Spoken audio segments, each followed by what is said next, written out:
9. januar er ikke en festdag. 9. januar må aldrig blive behandlet som en festdag. Kan du lige vente et øjeblik? Jeg skal lige have startet min live. Den kan godt være langsomt fremfald. Ja, det hele med. 9. januar 2021 står som nyere tids største bevis på unødig og ekstrem politivold. Det skal ikke fejres. Det skal mindes, og det skal huskes for, hvad den dag var. En dag, som fik store konsekvenser for folk. Fredelige demonstranter blev slået ned af politiet. Det var ganske enkelt det, der skete. Os, der var til stede 9. januar, vil aldrig glemme den stemning, der var den aften. Vi kan ikke glemme den. Den er blevet en del af os. Og for mit vedkommende havde 9. januar store konsekvenser. Politiet, anklagemyndigheden og politikerne brugte den dag, og ikke mindst min tale og det faktum, at jeg gik med en megafon til at forandre mit liv for evigt. Og ikke kun mit, men også andre demonstranters. Alle blev sigtet under paragraf 81D, en paragraf, der var hastegodkendt i Folketinget. Den kunne give op til 4-dobbelt straf, hvis den sigtedes forbrydelse havde udgangspunkt i coronapandemien. På den måde blev ytringsfriheden 9. januar sat ud af spil. Vi demonstranter blev nu sigtet med dobbeltstraf ved paragraf 81D, blot for at have deltaget ved en demonstration, som talte imod regeringens coronanarrativ. Jeg mærkede virkelig statens magt for alvor første gang, da jeg 14 dage efter min varetægtsfængsling sad til det, man kalder fristforlængelse i Vesterfængsel, og blev forlænget 14 dage mere af samme dommer, der til mit grundlovsforhør havde frikendt mig. Ved min frikendelse i grundlovsforhøret havde anklagemyndigheden anket min frifindelse. Det, at den samme dommer kan sidde og frikende mig 14 dage forinden og forlænge mig 14 dage senere på baggrund af de helt samme oplysninger, er chokerende og viser, at der har været en løftet pegefinger oppefra. Min advokat var også ekstremt chokeret. 9. januar blev symbolet på den mest traumatiske tid i mit liv, hvor jeg blev reddet fra mine børn i næsten 5 måneder. Det er i sandhed enhver mors mareridt. Samtidig er 9. januar symbolet på sammenhold og kærlighed. Al den støtte, jeg fik under min fængsel, kan stadig røre mig til tårer.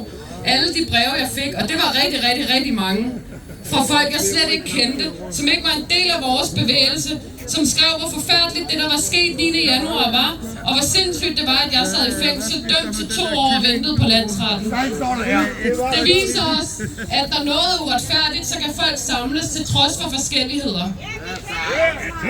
Det har vi aldrig kunne formå her i vores lille osteklokke.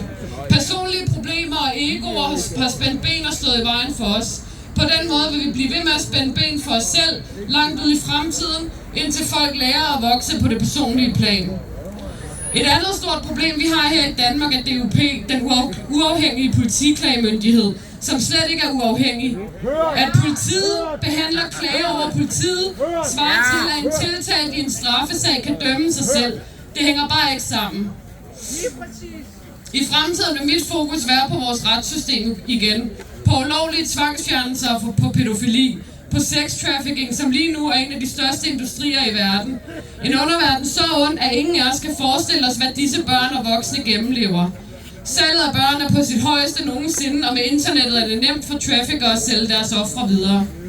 Samtidig skal vi huske alle de børn, der lige nu mister livet i Gaza. Den ondeste forbrydelse mod menneskeheden. Og hvor er det sindssygt at se Rådhuspladsen helt fyldt i søndags. Så mange mennesker, der mødes for at sige fra. Vi må aldrig acceptere, at så mange civile og så mange børn mister livet i krig. Kæmpe respekt til de mennesker, der arrangerer Palæstina-demoerne, som formår at samle folk under et budskab, som er et krav om våbenhvile. Med andre ord skal mit fokus tilbage på børnene. Det håber jeg, I vil støtte, og jeg håber, at alle, som føler, at de har noget at bidrage med, og som vil være med, vil kontakte mig eller andre, som kæmper børnenes sag. For vi skal kunne arbejde sammen på kryds og tværs, med respekt og åbenhed og støtte til hinanden. Man kommer ikke langt med drama. Tro mig, jeg har selv været der.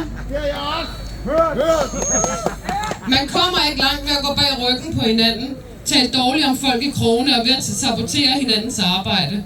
Det burde vi have lært nu, men nogle gange ligner det, vi ikke helt er der endnu.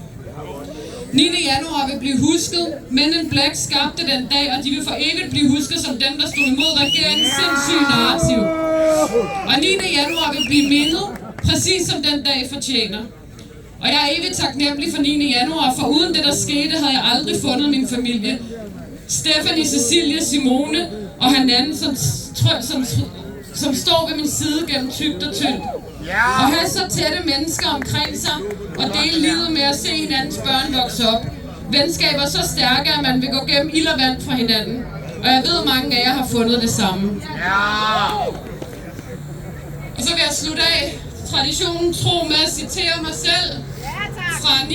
januar 2021 og sige: hvad så? Er I klar til at gå ud og smadre byen på en ikke voldelig måde?